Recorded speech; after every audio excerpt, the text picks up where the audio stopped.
मित्रांनो, अशा एका बेटावर पाऊल ठेवण्याची कल्पना करा जिथे माणसापेक्षा जास्त हजारो विषारी साप आहेत. ब्राझीलच्या किनाऱ्यालगत लपलेले हे ठिकाण इतके धोकादायक आहे की सरकारने तिथे भेट देण्यास पूर्णपणे बंदी घातली आहे. पृथ्वीवरील सर्वात प्राणघातक ठिकाणांपैकी एक असलेल्या स्नेक आयलंड मध्ये आपले स्वागत आहे. ब्राझीलमधील साओ पाओलोच्या किनाऱ्यापासून फक्त 35 किलोमीटर अंतरावर इल्हा दादा ग्रांदे या अधिकृत नावाने ओळखले जाणारे एक छोटे बेट आहे. बाहेरील जगाला ते स्नेक आयलंड या भीतीदायक नावाने अधिक परिचित आहे. पहिल्या नजरेत ते एक सामान्य बेट वाटू शकते, पण जवळ गेल्यास नरकापेक्षा भयानक असल्यासारखे वाटते. स्नेक आयलंड हे 2000 ते 4000 गोल्डन लॅन्सेट वायपर सापांचे घर आहे, जी पिटा वायपरची एक प्रजाती आहे आणि पृथ्वीवर इतरत्र कुठेही आढळत नाही.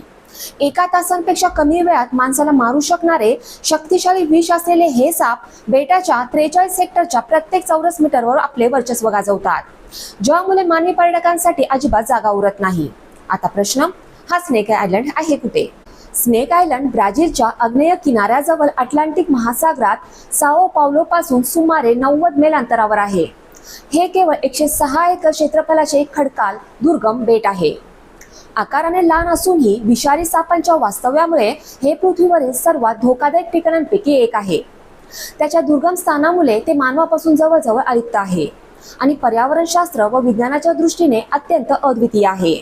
ब्राझील सरकारने लोकांचे आणि बेटाचे संरक्षण करण्यासाठी सार्वजनिक प्रवेशावर बंदी घातली आहे. हे बेट गोल्डन लॅन्सेट वायपर या अत्यंत धोकादायक असलेल्या प्रजातीचे निवासस्थान आहे, जे इतरत्र कुठेही आढळत नाही. शास्त्रज्ञ संशोधनासाठी कडक देखरेखीखाली अधूनमधून इथे भेट देतात, अन्यथा निसर्गाला कोणत्याही अडथळ्याशिवाय वाढू दिले जाते. आता सर्वात महत्त्वाचा प्रश्न, तिथे साप कसे आले? हा फक्त सापांचा बेट कसा बनला? मित्रांनो, शेवटच्या हिमयुगाच्या अखेरीस वाढलेल्या समुद्राच्या पातळीमुळे सुमारे 11,000 वर्षापूर्वी स्नेक आयलंड ब्राझीलच्या मुख्य भूमीपासून वेगळे झाले. असे घडल्यावर तिथे आधीपासूनच राहणारे साप अडकले. कालांतराने नैसर्गिक शत्रू नसल्यामुळे आणि संसाधने मर्यादित असल्यामुळे गोल्डन लॅन्सेट ही प्रमुख सापांची प्रजाती तिथे विकसित झाली. बेटाच्या या एकाकीपणामुळे ते एक नैसर्गिक प्रयोगशाला बनले. तिथे उत्क्रांतीने आपल्या अनियंत्रित मार्ग अवलंबला आणि स्थानिक सापांना अशी काही अद्वितीय वैशिष्ट्ये दिली जी जगात इतरत्र कुठेही आढळत नाहीत. आता प्रश्न, साप किती धोकादायक आहेत? गोल्डन लॅन्सेट वायपर हा लॅटिन अमेरिकेतील सर्वात विषारी सापांपैकी एक आहे आणि तो फक्त स्नेक आयलंडवर आढळतो. त्याच्या विषामुळे अंतर्गत रक्तस्राव होणे, मूत्रपिंड निकामी होणे आणि ऊतींचा मृत्यू होणे अशा समस्या उद्भवू शकतात. हा साप चावल्यास आणि उपचार न केल्यास अंदाजे 60% मृत्यूदर असतो. उंदरांवर जगणाऱ्या अनेक सापांच्या विपरीत हे वायपर स्थलांतरित पक्ष्यांची शिकार करतात. त्यांचे विष मुख्य भूभागावरील त्यांच्या नातेवाईकांपेक्षा 5 पट अधिक प्रभावी असते, जे विशेषतः पक्षी पळून जाण्यापूर्वी त्यांना त्वरित मारण्यासाठी विकसित झाले आहे. स्नेक आयलंड हे एक वेगळे आणि निर्जन बेट असल्यामुळे या सापांचा मानवाशी फारसा संपर्क आलेला नाही, ज्यामुळे ते बेट रहस्यमय आणि धोकादायक बनले आहे.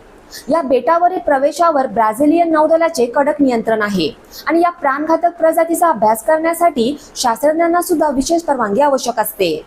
आता प्रश्न, आपण स्नेक आयलंडला भेट देऊ शकतो का? नाही, सर्वसामान्यांना स्नेक आयलंडला भेट देता येत नाही. सुरक्षितता आणि संवर्धनाच्या कारणामुळे ब्राझील सरकार प्रवेशावर कठोर नियंत्रण ठेवते. केवळ निवडक शास्त्रज्ञांनाच कडक नियमानुसार भेट देण्याची परवानगी आहे, विशेषतः गोल्डन लॅन्सेट सापाचा अभ्यास करण्यासाठी. या बेटाला अवैध वन्यजीव तस्करांकडूनही धोका आहे, जे सापांना पकडून हजारो डॉलर्स मध्ये विकण्याचा प्रयत्न करतात. धोका असूनही स्नेक आयलंड हा ब्राझीलच्या नैसर्गिक वारसाचा एक महत्त्वाचा भाग आहे. मित्रांनो, स्नेक आयलंड हे पृथ्वीवरील सर्वात वर्ज्य ठिकाणांपैकी एक आहे, एक जीवघेणा स्वर्ग जिथे माणसांचे निश्चितपणे स्वागत नाही. हे बेट एका गोष्टीची आठवण करून देते की काही ठिकाणे पूर्णपणे निसर्गाचीच असतात. जर तुम्हाला चुकून सेफ्टीसह स्नेक आयलंडला भेट देता आली तर तुम्ही जगातील हजारो सर्वात विषारी सापांमध्ये फिरण्याचे धाडस कराल का? तुमचे उत्तर मला कमेंट बॉक्समध्ये कमेंट करून नक्की सांगा. माझा हा व्हिडिओ तुमच्या फ्रेंड सोबत, रिलेटिव्ह सोबत शेअर करा आणि जाता जाता माझ्या चॅनलला सबस्क्राईब करायला आणि माझ्या व्हिडिओला लाईक करायला विसरू नका. थँक्यू. बाय.